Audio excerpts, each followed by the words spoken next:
welcome back to Empower Her. I'm Ezzy. I'm Alina. And I'm Sienna. And this is our guest speaker, Miss Jessica. Hi, I'm Miss Jessica and I'm the mental health counselor here at Lehman High School. And I help students just come in whenever they are needing to talk about their feelings or if they're needing any kind of resources that involve mental health at all. I also help with the No Place for Hate initiative that we were talking about earlier, and alongside with the students and Miss Guerrero. So today's topic with Miss Jessica is inclusivity. And the first question is, how can we make spaces, physical or digital, more inclusive for everyone? I say physically, I want to talk about classrooms.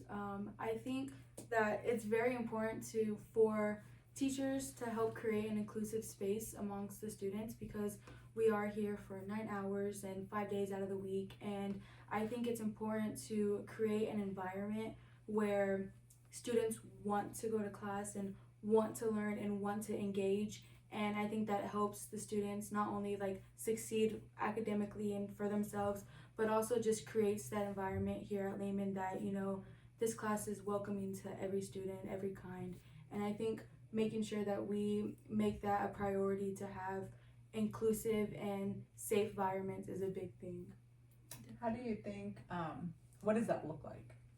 I think it starts with, I want to say both. I say teachers being willing to, say if they're kind of uptight and to be willing to let go of that side and to be there for the students in an emotional way. I think that's very important that students and teachers have an emotional relationship and connection in order for them to succeed. And I think that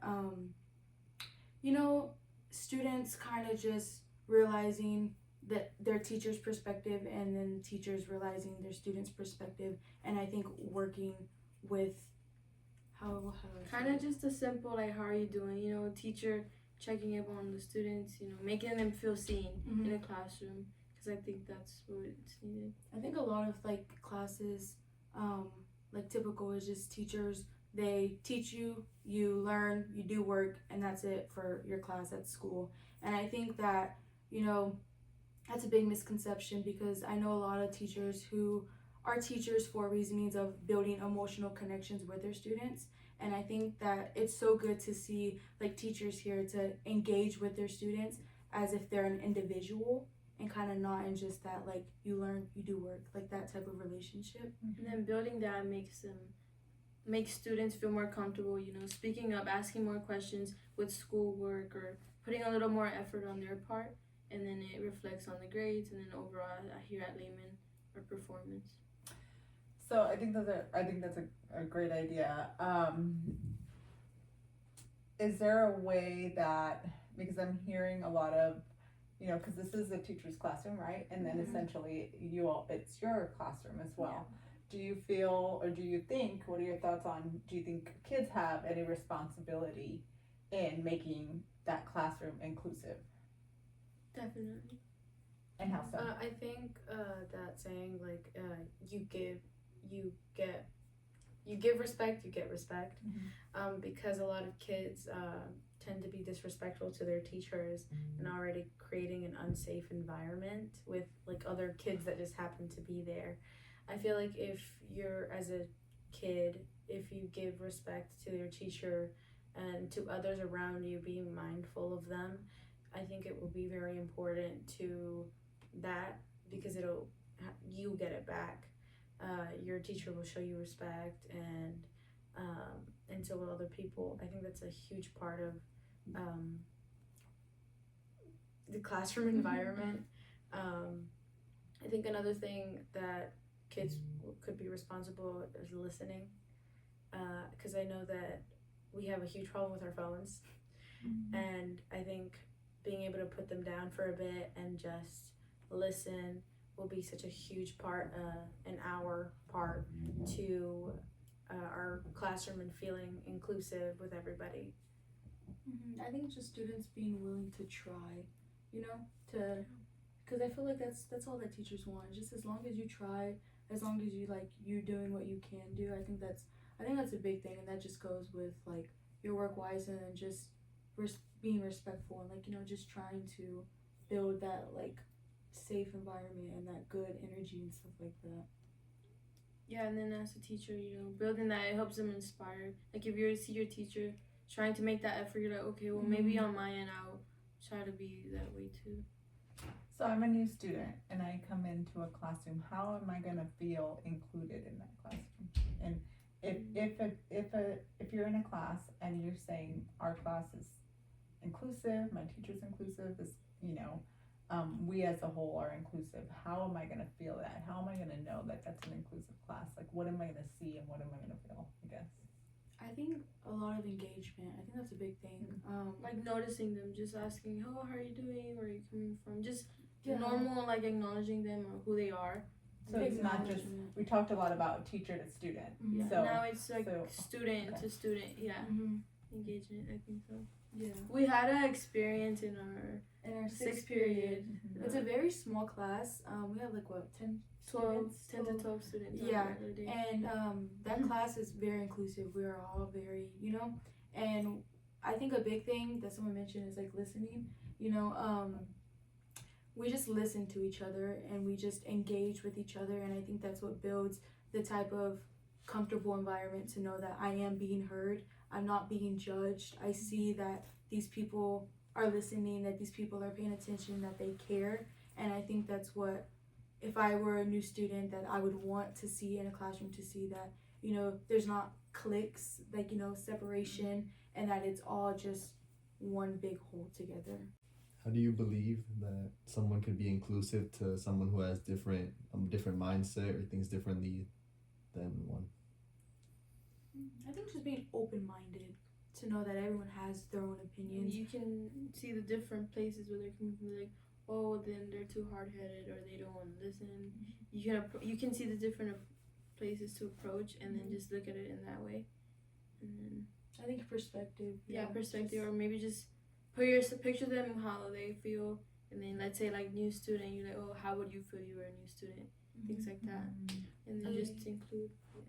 Sorry. No, go ahead. No, I think a very important thing is to be able to agree to disagree, because you could have your own opinion and not be like moving on it, but you could also acknowledge somebody else's opinion and be like, okay, well, that's your opinion, that's your take, and then this is mine. If you still think that way even after we discuss, and that's perfectly fine, and you move on with your life, because sometimes things don't need as much energy as we put into them. That was so well said. How do you feel? In your experience, well, and a question's going to go back to you all is because you all are in the classroom. So what do you see as far as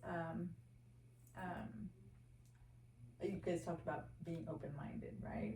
Being open-minded, is that something that you see a lot in your classrooms? Do you feel like that's there? Do you feel like students are naturally open-minded, or do you feel like that's an issue or something that we can work on more? Is that an issue here? I think we have some work to do, just in general, like teenagers. Yeah, I think that's what I think that like our growing phase is like this kind of phase, the high school phase. I think Just growing and learning. yeah. I'm trying to remember. There was something I was gonna say. What was the question again? I was talking about, because you all mentioned the importance of being open-minded. And sometimes, we talk about being open-minded and it comes out very easily, but, and not only students, but adults too, it's really hard to, somebody said, you gotta agree to disagree. And that's a skill, right? And so, how are we doing at that? Like, in our classrooms here at Lehman, students and teachers alike, as a campus, as a community, how are we on that? Like, do we feel like we're, for the most part, open-minded? are we able to agree to disagree? And if not, how does that come into play with being inclusive and being a school that's no place for hate? How does that come to play? I think it's I think, like Elena said, that we still have a lot of work to do school-wise, but I think there is a few people and a lot of teachers that are very open-minded and listen attentively and can agree to disagree with so many of the students, because teachers especially have seen so many kids in and out of school and have seen so many opinions. So I can see how with experience, they could be open-minded to hearing new things. And I feel like us as kids could learn a thing or two from that, as well as like, since we're still growing, we will have like our own opinions, you know. I think it would be very important for us to know to be flexible with that, to be able to take in new information every day and see what we think about it and what our friends think about it, or instead of just having one single opinion stuck in our head. What role do community events or social spaces play in fostering inclusion? That's a great question. I think one episode we were talking about it, how community, I think everyone looks for that. It can be in different aspects, like religion, you know. Everyone wants to feel as if they are a part of something, you know, to feel like they're not singled out and stuff like that. And I think community involvement, I'm just going to use Key Club as an example and say community service. I think a main goal that we want to focus on is to make sure that everyone is involved. And I think that working with other individuals as a group and as a whole makes you feel, I would say, makes you feel really good. And I think it builds your sense of belonging.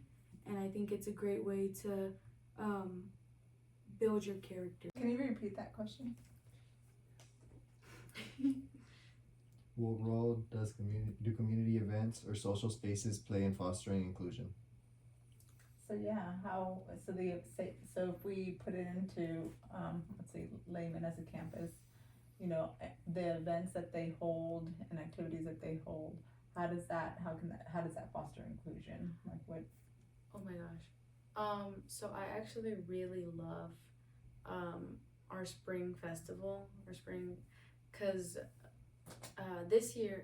last year, they did where people could sell their own things, like students, and I loved being able to see like fellow classmates selling their own things, like showing their creative side.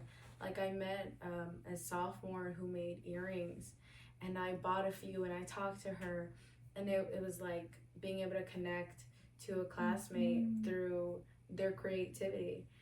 And I think that was really important. And as well as our Black History Month assembly, I really loved the very first one I think they did, where a lot of Black speakers came to our school and one of them danced. And that was really cool and like so amazing to see in person, and to just hear everybody like fellow classmates all around in the assembly just like cheer on and be able to learn from the speakers that spoke that day. I think that sort of thing is very important. I feel like we should have way more events. Yeah, bouncing off that, the community, with Spring Fest, it's really like a good thing, because you know, a lot of students, you don't know that they have a good creative side. So you know, having events like that can really help you show your creative side and then implement and share with others, so they can know that about you. And then, you know, later on, you know that about them, you can ask them how it's going, or how are they doing with their business, or just in general the things they're doing. So I think that would help a lot, engaging together. Okay, so this is the end of the episode.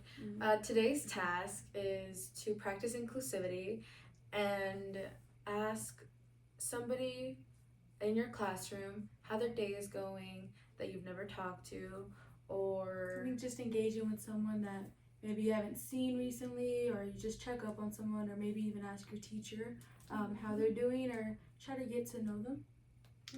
Just smile more in the hallways. That could be a good thing too. Including people. If you see somebody sitting alone, ask if they want to sit with you. If you see somebody looking for a spot to sit in the classroom or at lunchtime, maybe inviting them over. concludes our inclusivity episode. If there is a QR code at the end of this episode, it's so you can ask questions, fill out a form and ask questions to Miss Jessica, our mental health counselor. We want to be able to provide a space where you can get your questions heard, and it's a very brave thing to do, to talk about, you know, any feelings or just to be vulnerable. So we want to make sure we create a safe space where you are able to do so. Yes. And that will be anonymous, so you don't have to Yes. put your name, and you can just submit a question. And then in the next episode, we will try to answer one or two questions at a time. Thank you. Thank you. Bye.